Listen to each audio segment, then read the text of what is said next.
Hey, what's going on, everybody? Welcome back to the channel. I'm here, Crypto Nation. This is another episode of Crypto Nation Reacts.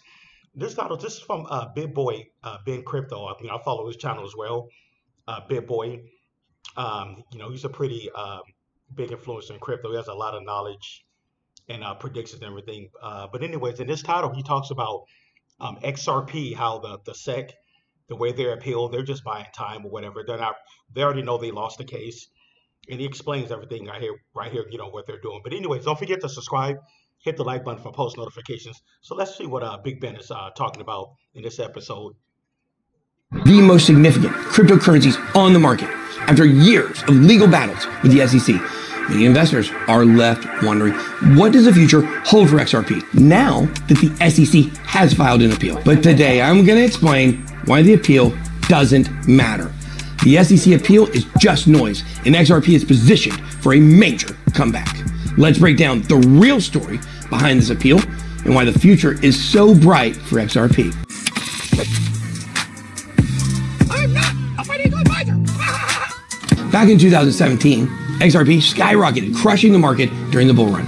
But in 2020, just as XRP was beginning to pick up momentum again, the SEC dropped a lawsuit claiming that XRP was a security. This lawsuit hung over the entire bull run, and the fear of XRP being labeled a security, well, it kept investors away.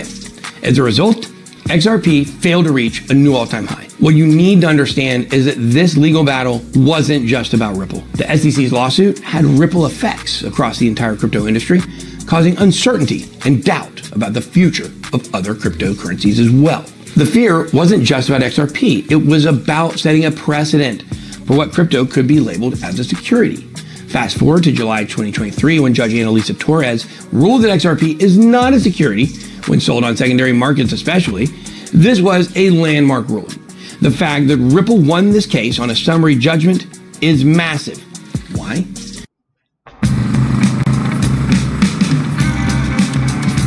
Well, then leave for gas. Because a summary judgment means the judge didn't even need a full trial to make this decision. The evidence was there. She was so sure that XRP is not a security for secondary market sales that she ruled without needing a drawn-out trial. In the legal world, that's a powerful statement. However, as an article on Bitcoin.com points out, the SEC is appealing this ruling. But let's be clear. The SEC isn't appealing because they think they can suddenly change the outcome. They know Judge Torres isn't going to change her mind, and no other judge is likely to either. So why is the SEC still pushing this appeal? Here's the truth. This appeal isn't really about reversing the decision on XRP security status. That part is over. The appeal is a legal tactic, a way to keep leverage over Ripple during settlement negotiations. The SEC isn't going to argue XRP is a security anymore. They're using this to get a bigger fine out of Ripple. Think about it.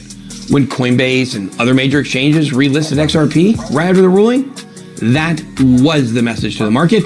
This is over. XRP is not a security. The exchanges knew it, the investors knew it, and heck, even the SEC knew it.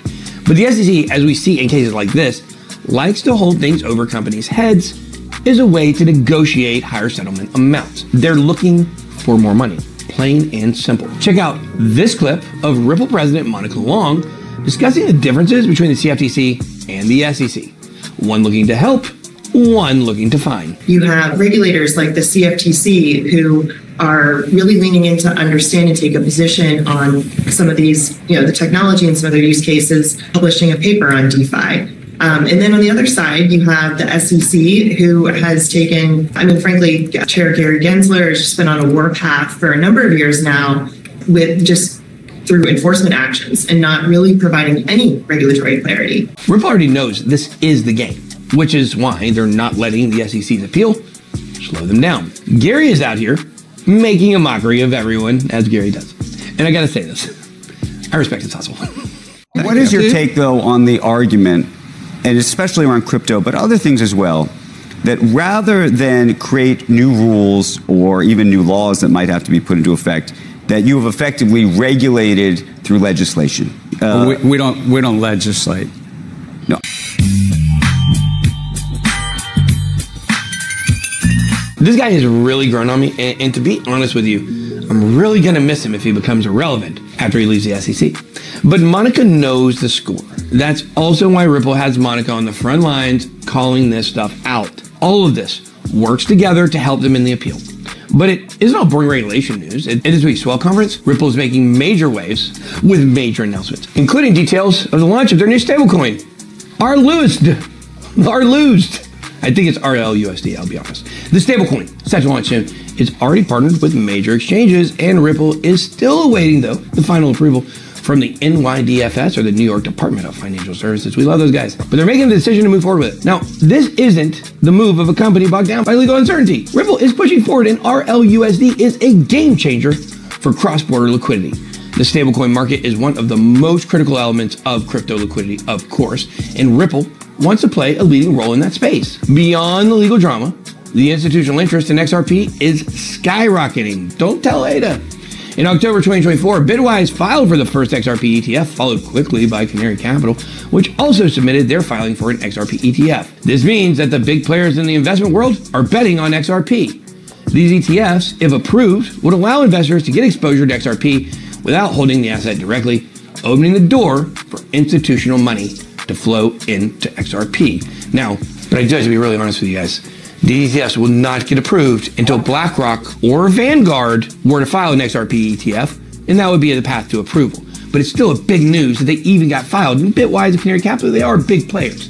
They're just not the biggest boys. That's the sign you need to look for approval when BlackRock or Vanguard gets in the game. But both TradingView and IB Times highlight the significance of these ETF filings.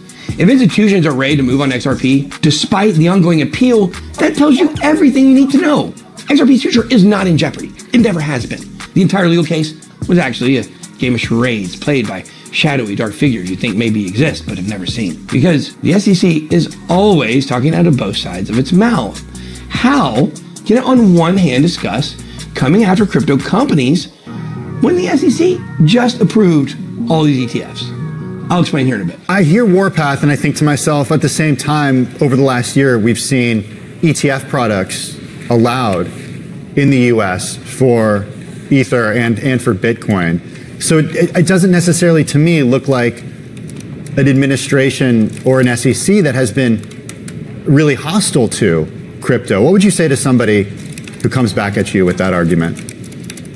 Have the court system to thank for that. The SEC really was painted into a corner there. And we have seen U.S. courts through a number of cases, in the case of Grayscale's case, on the ETF, providing a way forward. In the case of SEC versus Ripple, again, last year, the U.S. courts ruled that XRP is not a security. So that's good. That creates clarity for our industry and for our business. Now, in my opinion, it's not actually a contradiction. The truth is, the traditional financial system has been around for a long time.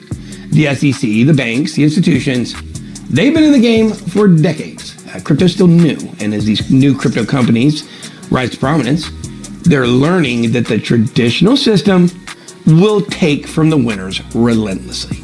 The approval of crypto ETFs, alongside enforcement actions, well, it is a signal that crypto is becoming welded into the core of the world's financial system, like it or not. But make no mistake, part of the integration means paying dues. And sometimes paying dues, it just means paying fines and moving on. As crypto solidifies its place, though, you can expect more companies to have to deal with the same dance that Ripple is going through right now. You see, this game of charades to make XRP one of the first regulated cryptos, it's actually been in place for a long time. And what is the goal? Gary, don't hide it. They'll pay you straight up. So is your argument that you're doing this to make crypto stronger? We're again merit neutral. Crypto is only a small part of our capital markets. I mean, it's a little less than 1% of the world capital markets, but it's basically to instill trust and protect investors. Look at the leading lights in this field, in the crypto field, just 2 years ago. A number of them are in jail right now, and I'm not just talking about SBF. I mean, a number of others. Yeah. And there's been tens of billions of dollars of losses and bankruptcies and so forth.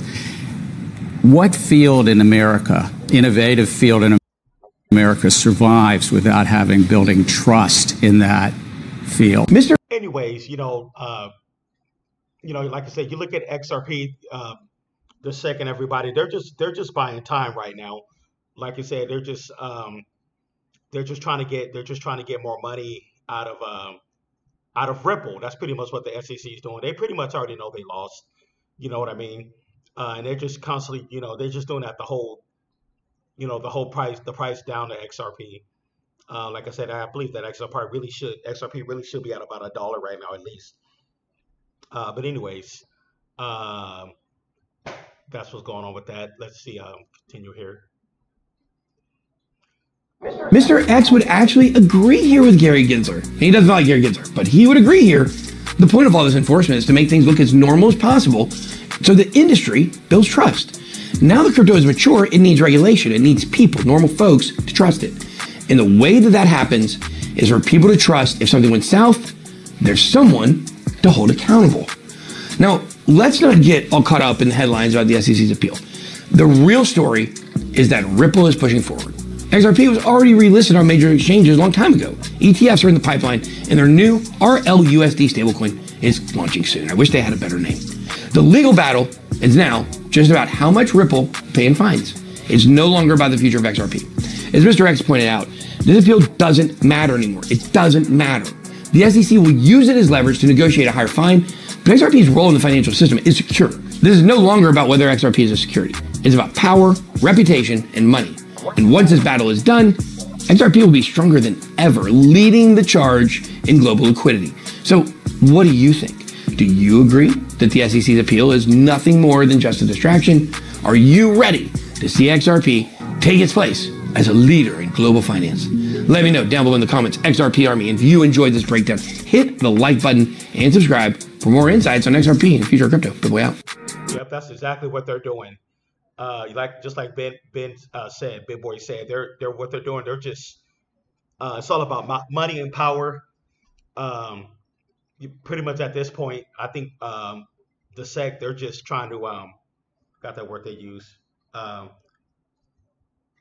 They're at this point they're just extorting Ripple. You know, at this point, that's pretty much what they're doing. This is just another way of extortion. But anyways, don't forget to subscribe, hit the like button for post notifications. Hey, if you'd like to support the channel, that's much appreciated because I will drop private content to the channel members. But anyways, that's my update. Tell me what you think. What do you think about this whole XRP thing? Where do you guys see XRP going in the bull run? I pretty much already gave my price predictions in my previous videos, but like I said, I believe about 2025.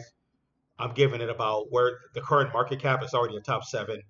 I'm just giving it about $4 a coin by 2025. I could be wrong. It could go higher, but I'm just giving it about $4 a coin by the summer 2025. You know, with its current already very high market cap. But anyways, guys, that's my take. Thanks for tuning in. I'll see you guys in the next one. Peace.